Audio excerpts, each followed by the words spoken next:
So this is a twist on a classic old fable of the grasshopper and the ant, as retold by Thomas Sowell. So once upon a time, a grasshopper and an ant lived in a field. All summer long, the grasshopper romped and played while the ant worked hard under the boiling sun to store up food for the winter. When winter came, the grasshopper was hungry. One cold and rainy day, he went to ask the ant for some food. "What, are you crazy?" the ant said. "I've been breaking my back all summer long while you ran around hopping and laughing at me for missing all the fun in my life." "Did I do that?" the grasshopper asked meekly.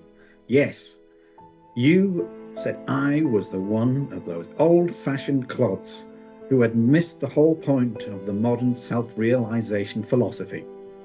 "Gee, I'm sorry about that," the grasshopper said. "I didn't realize you were so sensitive. But surely you're not going to hold that against me at this time, are you?" "Well, I don't hold a grudge, but I do have a long memory." Then just another ant came along. "Hi, Lefty," the first ant said. "Hi, George. Lefty, do you know what this grasshopper wants me to do? He wants me to give him some food, the food I worked all summer under the blazing sun." "I would have thought that you would have already have volunteered to share with him without being asked," Lefty said. "What?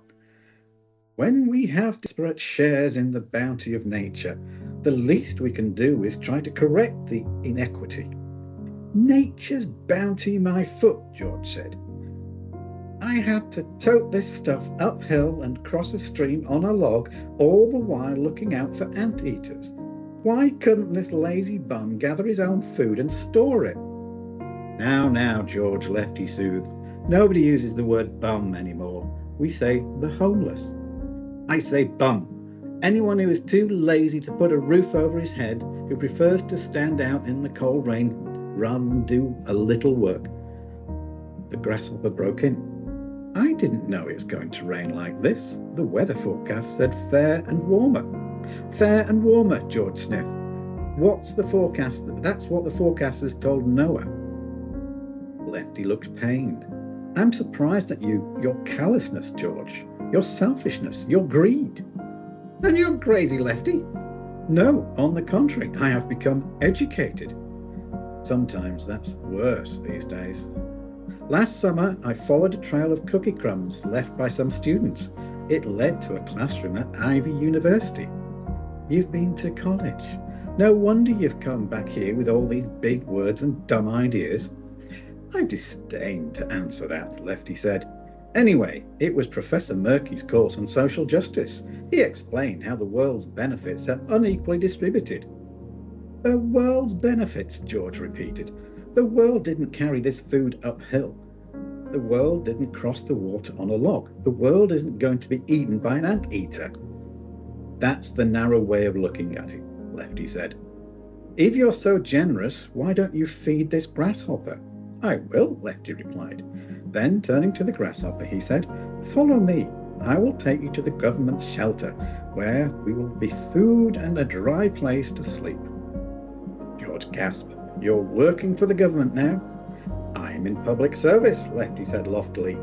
"I want to make a difference in this world." "You really have been to college," George said. "But if you're such a friend of the grasshopper, why don't you teach him how to work during the summer and have something for the winter?" "We have no right to change his lifestyle and to make him like us. That would be cultural imperialism." George was just too stunned to answer. Lefty not only won the argument, he continued to expand his program of shelters for grasshoppers. As word spread, grasshoppers came from miles around. Eventually, some of the younger ants decided to adopt the grasshopper lifestyle. As the older generation of ants passed from the scene, more and more ants joined the grasshoppers, romping and playing in the fields. Finally, all the ants and all the grasshoppers spent all their time enjoying the carefree lifestyle and lived happily ever after, all summer long. Then the winter came. The end.